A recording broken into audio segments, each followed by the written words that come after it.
bon voyage. Ah oui, il venait de se lever. Il a Tellement beau, hein? Ouais, je suis allé me promener sur les plaines avec Ève et puis ben, j'ai décidé d'arrêter de vous dire bonjour avant de retourner à l'île. Tu as bien fait, mon Raymond. Oui,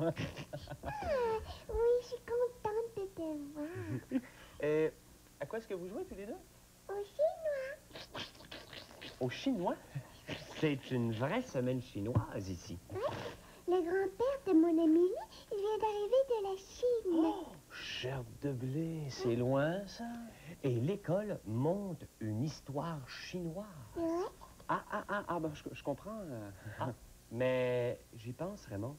Si tu veux m'attendre, je dois passer chez Madame Rivard pour prendre un accessoire. Je serai libre tout de suite après. Ah, bien sûr, j'ai tout mon temps, moi, Félix. Youpi, youpi. Qu'est-ce que tu veux jouer avec moi? Oui, ma ciboulette. Je reviens tout de suite, d'accord? À tantôt, Félix. Attends. Bon, Bon, eh bien, à quoi tu veux jouer, ciboulette? au chinois, voyons. J'ai une idée. Mets le casque de soldat et viens avec moi. Celui-ci? C'est ça, oui, viens. D'accord.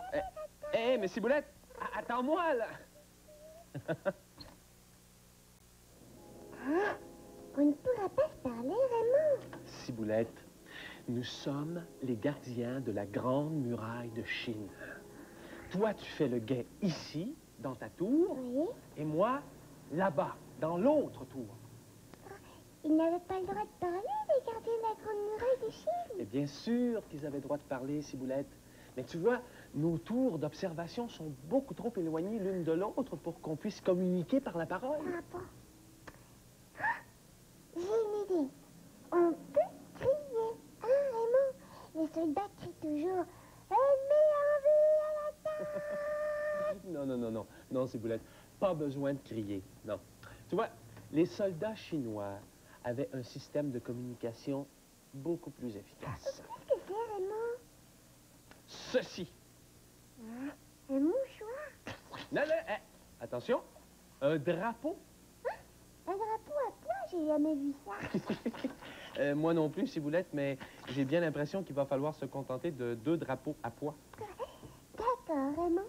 Mais, voyons, qu'est-ce qu'on fait avec nos drapeaux? Ciboulette, des signaux. Ah oui, des signaux, youpi! Ah, des signaux, c'est comme un langage secret, hein, Raymond? C'est ça, Ciboulette. C'est comme un code secret pour communiquer d'une tour d'observation à une autre. Voyons, et il y en a beaucoup de tours sur la grande muraille de Chine. Je sais pas combien il y en a exactement, mais je sais qu'à une certaine époque, la grande muraille de Chine était protégée par plus d'1 million de soldats. Ah, 1 million! Oui, Ciboulette.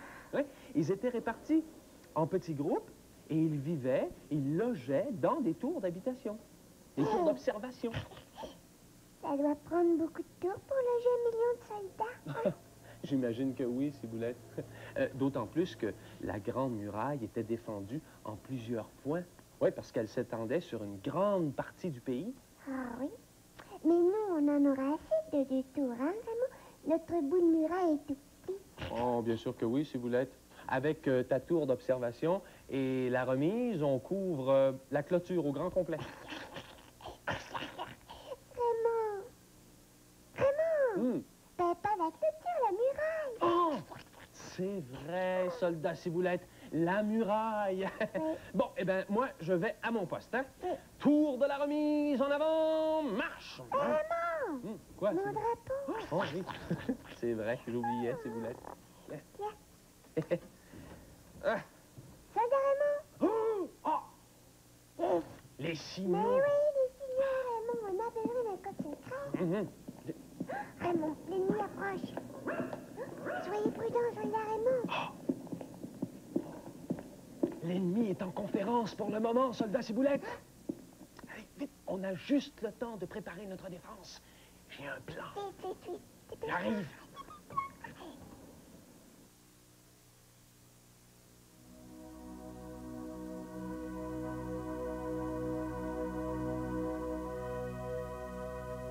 Bonjour, Little. Je suis Billy Boule Jaune, le plus mabouille des Billy Boules.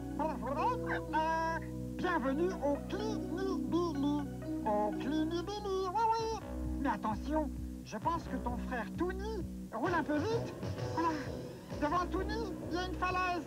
Devant Tony, il y a une falaise. Tony, regarde! Arrête-toi, mais arrête-toi! Mais je peux pas! Tu sais bien que je peux pas! Little! Little!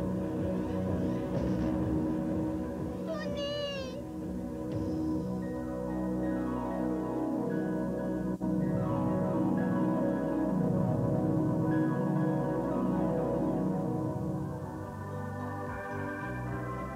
Oh! Un poisson-balai!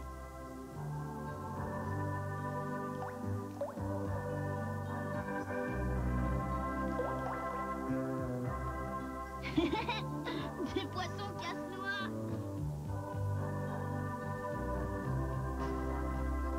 Ouh là là, une pieuvre. Une pieuvre presse-citron. Sacaliapou. Cette fois-ci, je vais les avoir. Diabili, c'est moi, le roi de la honte. Sacaliapou, le roi des fonds du Clini-Billy. Je suis le plus fort et ce petit garnement, je vais le faire manger tout cru. Hop, regardez. Billy Boule Jaune, dis-moi, tu as vu? Mon frère Tony a disparu. J'ai vu ton frère Tony. Tony Plouf. Tony Plouf. Mais il est noyé. Tony Plouf n'est pas mouillé. L'eau du Clini Billy n'est pas mouillée. Parole de Billy Boule. De toute façon, ton Tony, moi, je vais le chercher. Plouf. Billy Boule, plouf.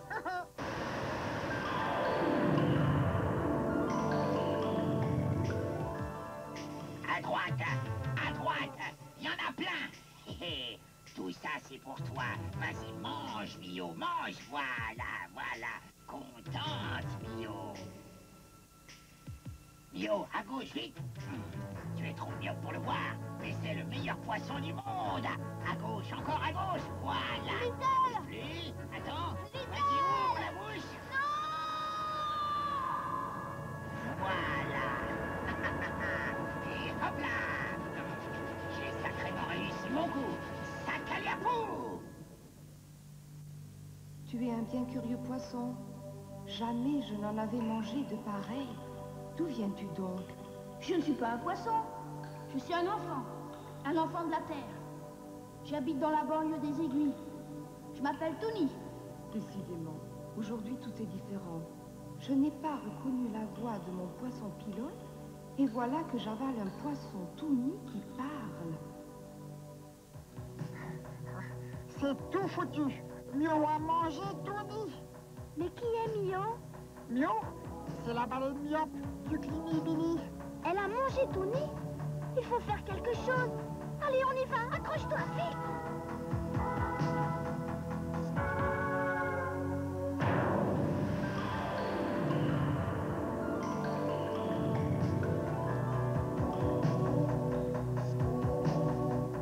Attends, j'ai une idée.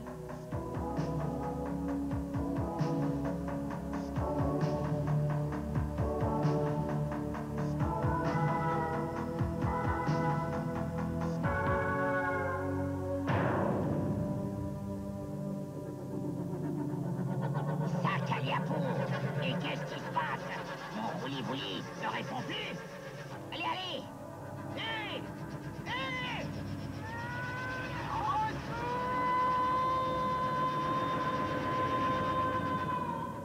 Une tempête en cette saison? Décidément aujourd'hui.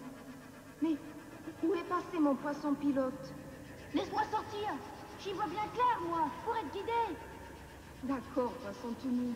Mais attention, le courant est terrible.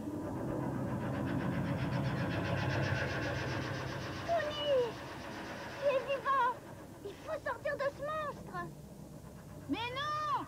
C'est ma copine maintenant! Elle s'appelle Mio! Elle ne voit pas clair! Il lui faut un poisson pilote, sinon elle est perdue! Ah bon? Attends!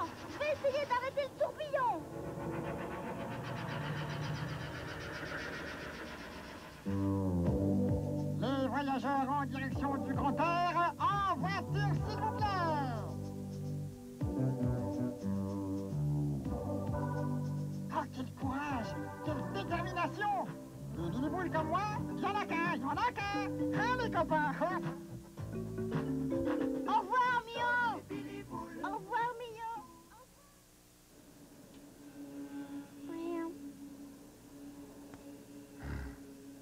L'ennemi ne bouge pas.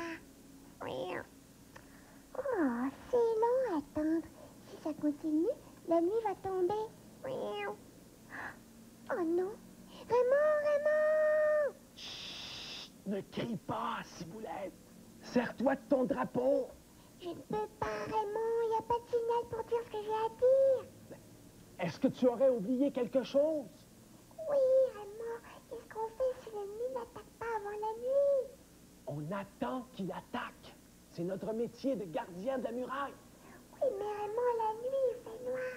On verra plus nos signaux dans le noir. Ne t'inquiète pas, Ciboulette. Quand il faisait noir, les Chinois utilisaient des torches pour envoyer leurs signaux. Ben, s'il fait noir, nous, on utilisera des lampes de poche. Il y en a dans la remise. Et, je veux dire, dans ma tour. D'accord, je retourne à mon poste. Youpi, j'ai compris le signal. Ça veut dire que le message est terminé. C'est vrai. Je suis tellement excitée, les amis. Si l'ennemi peut se décider à avancer, nous sommes prêts, les amis. Ça y est, c'est dès que ça en vient. Dès le signal, le signal. Ah, l'ennemi s'en vient, l'ennemi s'en vient.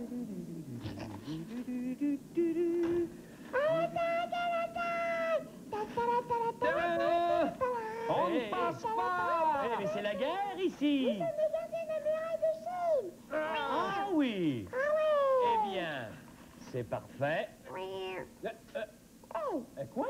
qu'est-ce que tu fais là, Félix? Ben, j'attends. Mais voyons, mon Félix! Tu ne peux pas rester là comme ça, c'est la guerre, défends-toi! Vraiment! Félix, si tu restes là, tu vas tourner en viande hachée. C'est la guerre! Ça, par exemple. Qu'est-ce qu'on fait, Raymond? Félix, sors au moins un petit drapeau blanc. Raymond, je ne connais pas ce signal-là. Moi, qu'est-ce que c'est, le signal du petit drapeau blanc? Ben, en temps de guerre, Ciboulette, si on sort un drapeau blanc, c'est qu'on demande un cessez-le-feu et qu'on se rend. À moins de s'appeler Gengis Khan. Hein? Qu'est-ce que tu dis? Je dis que je m'appelle Gengis Khan et je plante le drapeau blanc des Mongols en terre de Chine. Qu'est-ce que c'est cette histoire-là? Oh. La guerre est finie, Ciboulette. On a gagné! Non. Comment? Le chef des Mongols a gagné. Moi, Gengis Khan. Oui, le chef des Mongols a gagné la guerre de Chine. On ne peut plus rien faire. Et le drapeau blanc, alors? Le drapeau des Mongols était blanc. Oh, j'avais oublié. Oh, ben, on a vraiment perdu, Ciboulette. Il n'y a plus rien à faire contre Gengis Khan. Oh non, non, non, non et non! Ah oui. Et maintenant, si vous voulez bien me suivre... Oh ben, allons-y, hein, Ciboulette. Il ne faut surtout pas faire attendre le chef des Mongols, hein? Alors, vous venez. Gengis Khan vous attend. Ça, alors? Allez, vite, Ciboulette. On arrive, Gengis Khan.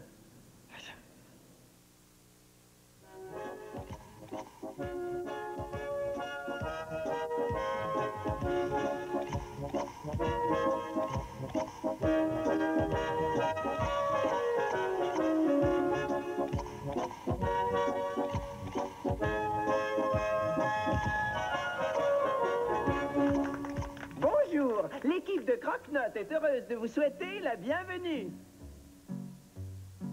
Je vais vous confier quelque chose que je vous demanderai de garder pour vous. Bien que ce soit très à la mode aujourd'hui, je ne crois pas aux sondages. Je ne mets pas en doute l'honnêteté de ceux qui les pratiquent, mais je n'arrive pas à croire qu'en interrogeant 10 personnes, on arrive à en déduire quelle serait l'opinion de millions d'autres personnes. C'est donc pour cette simple raison que j'ai décidé de faire mon petit sondage. Je vais présenter cet instrument à des gens et voir s'ils sont nombreux à le connaître. Croque sondage. Qu'est-ce que vous voulez? C'est pour un sondage. Vous voyez cet instrument? Mais ça ne m'intéresse pas, j'ai tout ce qu'il faut. Qu'est-ce que vous voulez que j'en fasse de votre métier à tisser? Un métier à tisser, je t'en ficherais, moi, des métiers à tisser. Une magnifique sitar, un superbe titeur, si populaire en Autriche et en Bavière. Écoutez, ce sont si particuliers. 5 cordes mélodiques en métal, une quarantaine de cordes d'accord en boyau. Un métier à tisser. J'arrive. Bonjour, reconnaissez-vous cet instrument? Bien sûr, c'est une sitar, ou plutôt un titeur. Un instrument très populaire en Bavière et aussi en Autriche. Je crois, enfin, en Europe centrale. Mais comment savez-vous tout ça? Je sais parce que je regarde régulièrement Croque-Notes à la télévision. C'est une émission très amusante et très instructive. Vous ne connaissez pas?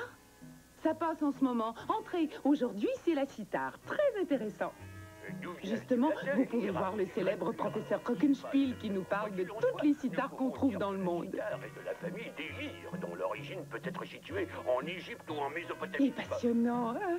Mais on appelle sitar oui. tous les instruments dont les cordes sont tendues directement sur la caisse, sans manche, n'est-ce pas? On en trouve de toutes les formes. Oh là là, ça c'est un savant. Oui. Prenez cette sitar de Madagascar, par exemple. Sa caisse de résonance est un tube de bambou. Et les cordes découpées à même l'écorce sont soulevées par de petits chevalets, n'est-ce pas? Intéressant, mais trop technique, non? Et voici le koto utilisé au Japon.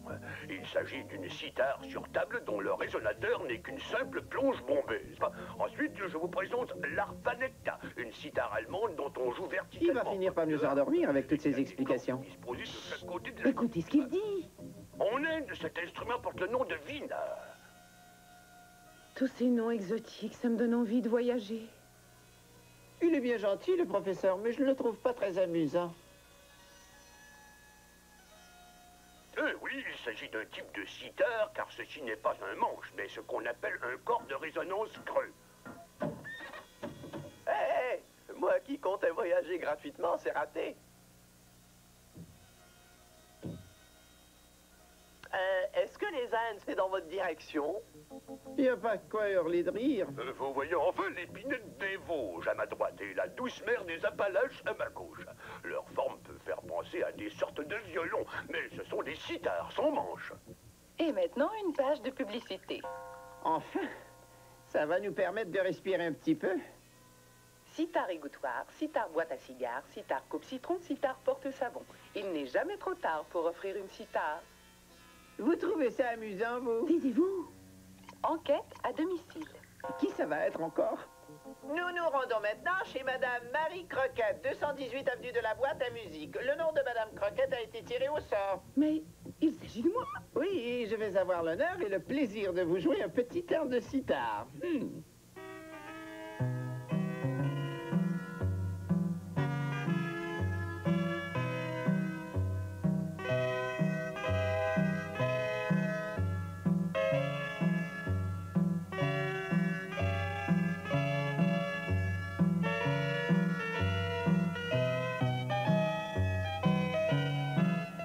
Madame Croquette, vous avez aimé?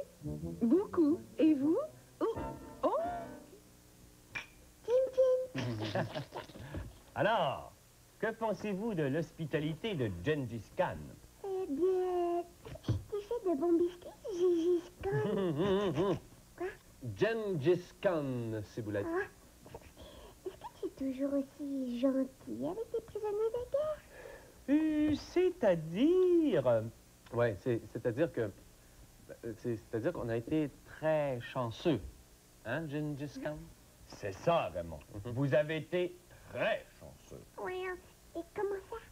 Ah ben, c'est parce que, vous savez, Gengis Khan est un guerrier redoutable. Ouais, et normalement, il rase tout sur son passage. Il pille, il brûle, il détruit. C'est vrai, ça? Oui. Je possède les armées les plus puissantes de la Terre. Est-ce que tu as détruit la Chine? Non. J'ai compris que la Chine me serait utile. J'ai décidé de la gouverner au lieu de la dévaster. Ouais. Et c'est ainsi que Gengis Khan a commencé une carrière de souverain sage et bienveillant. Ah, bravo. Merci. Puisque vous êtes de si bons sujets, voulez-vous m'accorder une faveur? Ah ben, moi je ferais n'importe quoi pour un autre biscuit. Moi aussi. Si je vous donne un autre biscuit, vous m'accordez ma faveur? Oh oui, Raymond. Hein? Ah oui, on te l'accorde, mon Félix. D'accord? D'accord. Oui, d'accord. Youpi. Eh ben, c'est quoi ta faveur? Ah. J'ai besoin d'aide pour transporter les accessoires du spectacle à l'école. Oh oui, j'aime ça, moi, aller à l'école. Pas de problème, mon Félix, mais... D'abord les biscuits. Les bons comptes font les bons amis. Bon, allez, eh ben, tout le monde en route pour l'école. Déjà, en route pour l'école. Au revoir, les amis. Au revoir. Au revoir.